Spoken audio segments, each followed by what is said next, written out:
The story begins on an island in Ireland, where a reporter named Sam is taking photographs of everything. We see that everyone Sam photographs is asleep. 3 days earlier, something mysterious had happened. Suddenly, everyone on the island fell asleep, no matter where they were. Some were asleep in swimming pools, some on buses. The lucky ones were at home when it happened.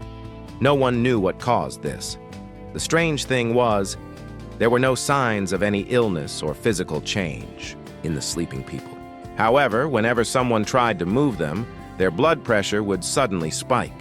So people were left wherever they were found, whether in their cars or even on tree branches. Doctors and researchers came to investigate, but no one could find the cause of the phenomenon. Interestingly, the people who had come from outside the island were not affected at all. Because of this, the scientists set up a research camp right on the island to continue studying the mystery. No reporters were allowed on the island, but Sam managed to sneak in. He is seen taking pictures inside a bus where many people are peacefully sleeping. He notices a woman holding a goldfish, one of the few living things still moving. Sam takes the fish with him for company as he begins to feel lonely.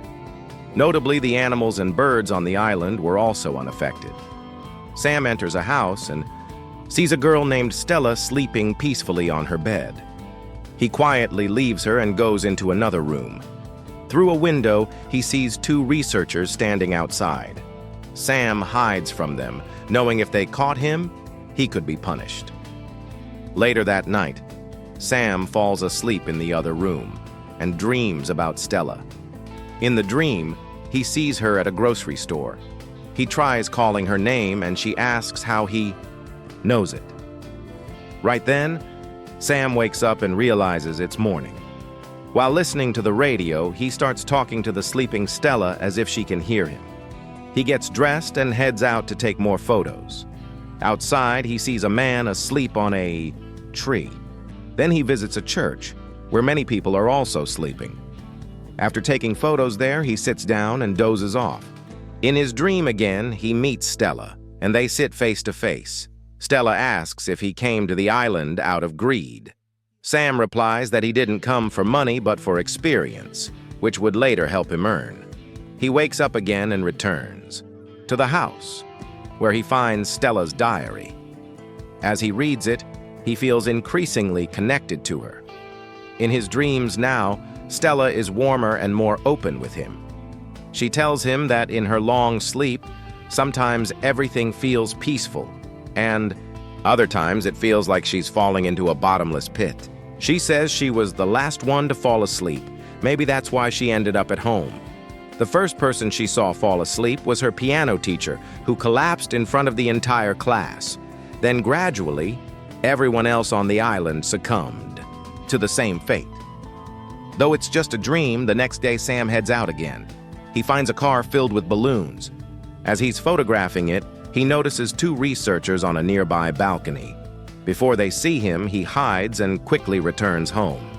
Realizing his presence on the island could put him in danger, he packs his things to leave. But when he reaches the boat at the shoreline, he becomes very afraid. There, standing by the shore, Sam falls asleep.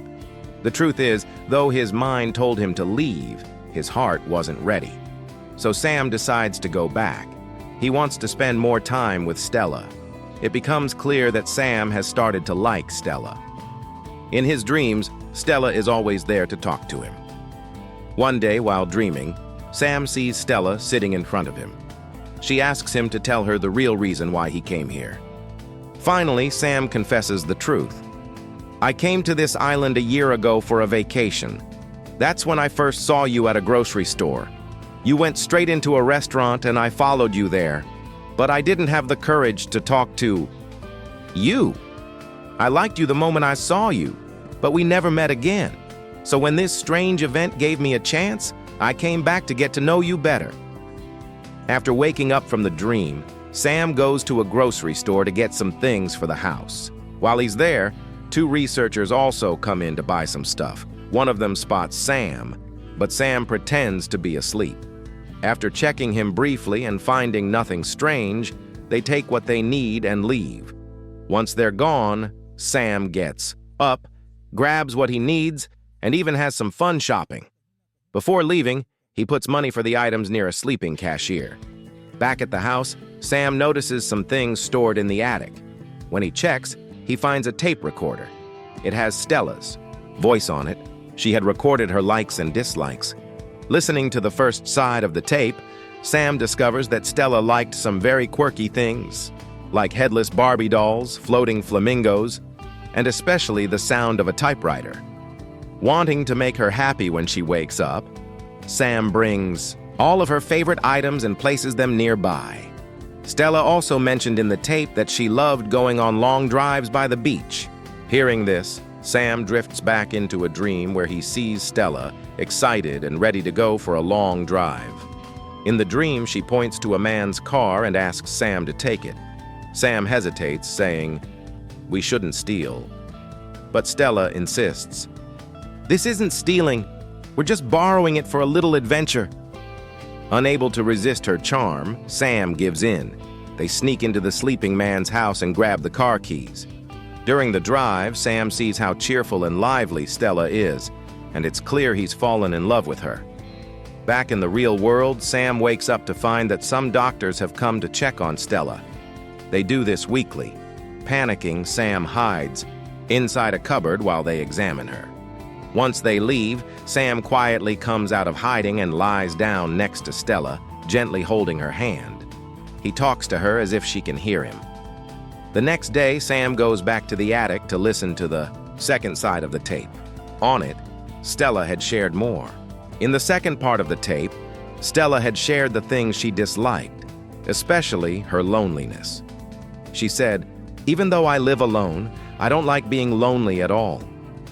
Hearing this, Sam once again finds himself in his dream, talking to Stella. He tells her, "I'll never leave you alone." He also says, "Everyone has a soulmate. Maybe we are meant to be each other's." But Stella replies, "I don't think so." Her response makes Sam realize that maybe he was just imagining a connection that wasn't really there. He feels like he's staying here for the wrong reasons, so once again, he tries to leave. But even this time, he can't escape. So instead, he cooks one of Stella's favorite dishes and eats it, trying to feel close to her. During this, he sees Stella again in his dream. This time she tells him, "You should leave. The Stella you know from the diary and the tape recorder isn't the real me." Sam realizes she's right. Even though it's all happening in his dreams, he's finally starting to understand the truth. He tries to leave for a third time, but something strange happens. He becomes extremely thirsty. No matter how much water he drinks, his thirst won't go away. On top of that, he begins to feel very sleepy. That's when he realizes the island's strange effects are now starting to affect him too. Barely making it back to Stella's house, Sam falls asleep almost immediately. He knows that just like the others, he's about to fall into a deep sleep. So, before that happens, Sam writes several notes for Stella, letters from the heart. And shortly after that, just like everyone else, Sam also slips into a long, deep sleep. A few days later, we see Stella's body move slightly. She's finally waking up. After 3 whole weeks of sleep, she's extremely weak, but somehow makes her way to the sink for water. That's when she notices another toothbrush beside hers. It makes her realize someone else has been here. Looking around, she finds her tape recorder, her headless Barbie doll, and a big pink flamingo. In the next room, she sees Sam sleeping peacefully. Stella tries hard to wake him, but he doesn't respond. She gets angry after realizing that Sam had read her diary and listened to her tape recordings. She yells and tries to snap him out of it, but nothing works. Just then, she finds the notes Sam had written. In them, he had apologized for reading her diary and listening to the tape, and told her that he only did it to understand her better. He had written, "Your loneliness can only go away when you tear down the walls around you and allow people in. These words deeply move Stella.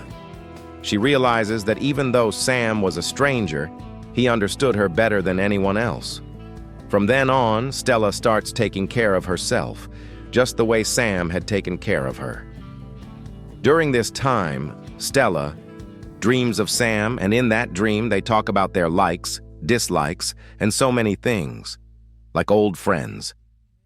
A few days later, Stella wakes up one morning and notices that Sam is no longer beside her. She rushes to look for him and finds him in the kitchen. The way they talk and laugh, it doesn't feel like their first meeting.